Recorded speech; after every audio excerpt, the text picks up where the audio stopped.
ever subscribed to an RxJS stream and wondered why you missed the last value? That's the key difference between subject and behavior subject. First, behavior subject requires an initial value when you create it. You can't instantiate behavior subject without providing a starting value.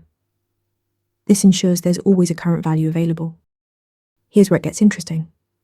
When a new subscriber subscribes to a behavior subject, it immediately receives the most recent value, even if that value was emitted before the subscription happened.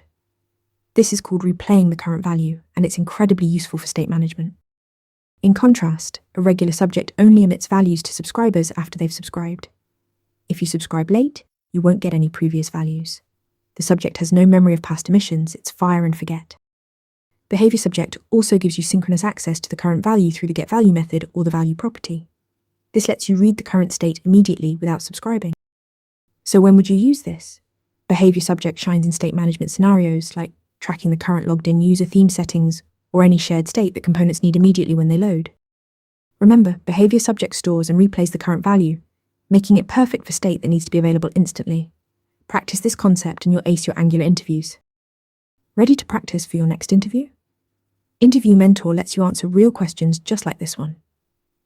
After each answer, you get a detailed grade and personalized tips to improve. Watch your scores climb as you keep practicing.